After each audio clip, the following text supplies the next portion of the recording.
Today I'm going to show you how to use this Autokrafters front spring removal tool. Works in all the Falcons and the Mustangs and Cougars and Fairlanes. Does not work on Fairlanes 64 and older, but it works on everything else. And this is, I believe, one of the greatest inventions ever made. Now, this is not a paid endorsement.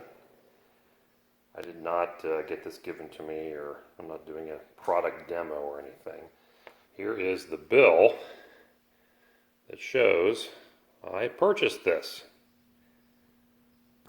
So, we're going to show you how to take one of these dangerously sprung springs out of one of these cars using this tool.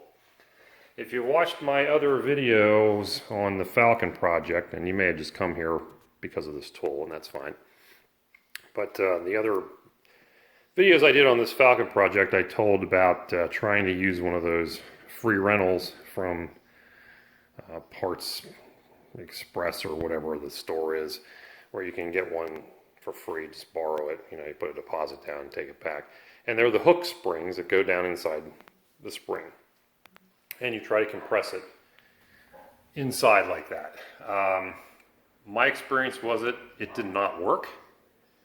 And so I relegated myself to using another alternative. And I wound up shelling out the money for this. So, was it worth it? Absolutely. It's a little expensive maybe, especially if you're only going to use it once.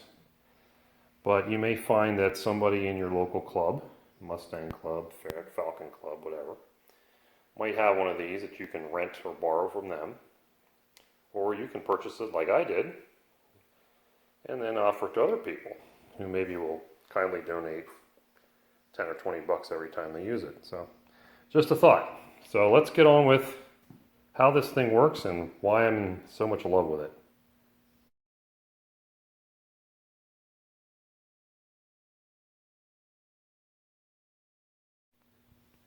So you're going to already have had your spring or your shock mount, your upper shock mount removed. And take your shock absorber out. And these are pretty easy. I mean, they're self-explanatory. You got to get these bottom nuts off and then the top nut. And it'll pull up from the top. And then the tool utilizes those same holes in the spring perch.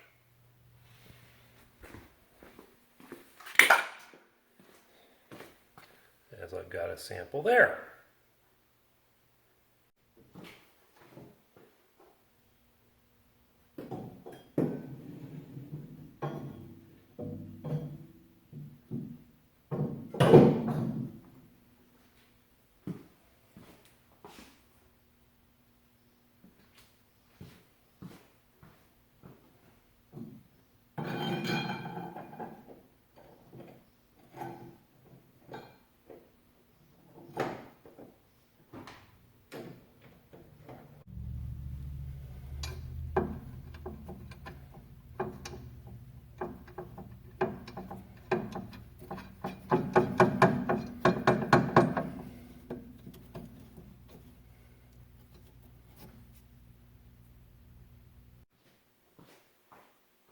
Now you want to install this washer, or excuse me, no, that doesn't go there.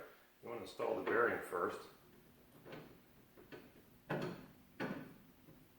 the washer, and then this large nut.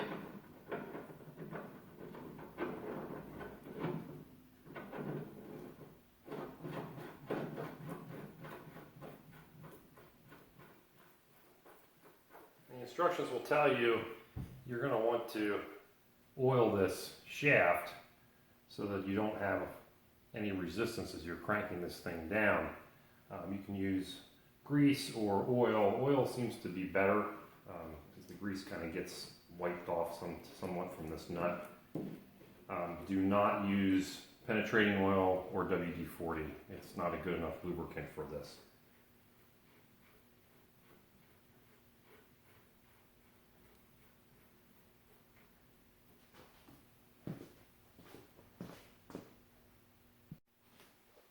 Now this nut is 1 1/4 inch. If you don't have an 1 1/4 inch wrench, you're going to have to get one or use your standard to metric adjustable conversion wrench. And then just start tightening.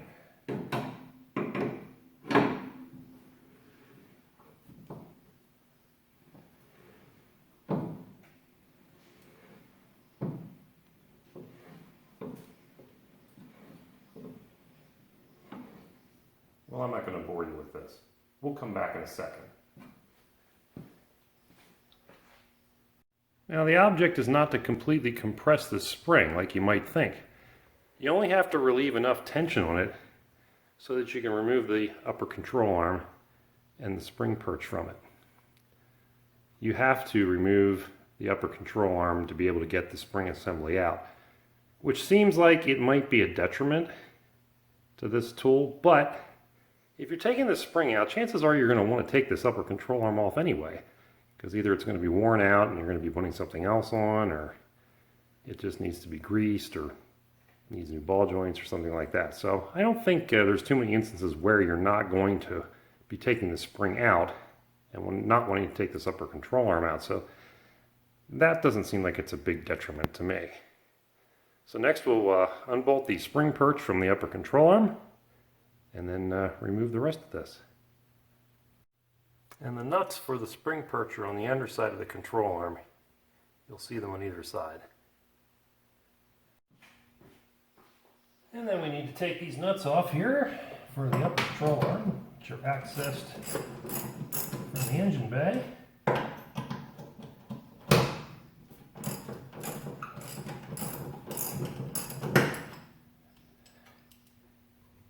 Yes, I'll admit, I broke these loose off camera.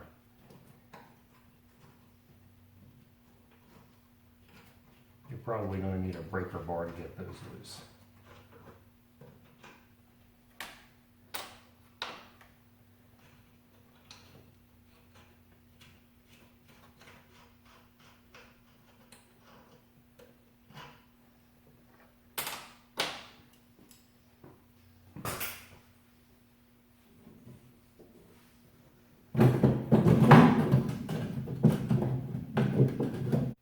A few nice taps with a hammer on the top of that upper control arm. She'll drop down off the studs. And now the spring can be removed. And you know that you're at the end of the spring tension. Simply unthread.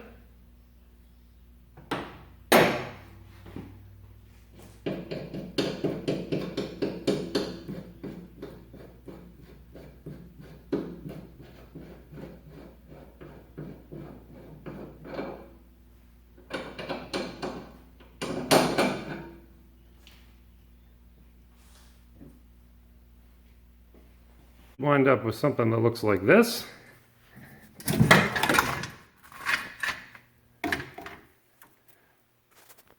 And there you go. Removed. And nobody died. And that's all there is to it. Now, a couple of closing notes. If you have a Mustang or Cougar, or maybe an earlier Falcon, you might need this piece. And the instructions that come with it, there they are, will explain to you exactly where this goes. But for Fairlane and Falcon, you don't need that.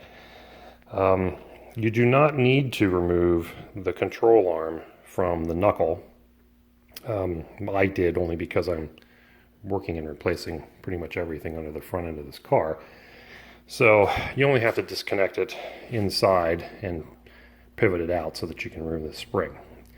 So while it may seem like a little more work to do that, compared to the internal spring hook compressor that you might be trying to use or have used in the past, this is way better by a long shot. And to me, it's worth every penny of the approximately $110 or so I think I paid for this thing. What's your time worth?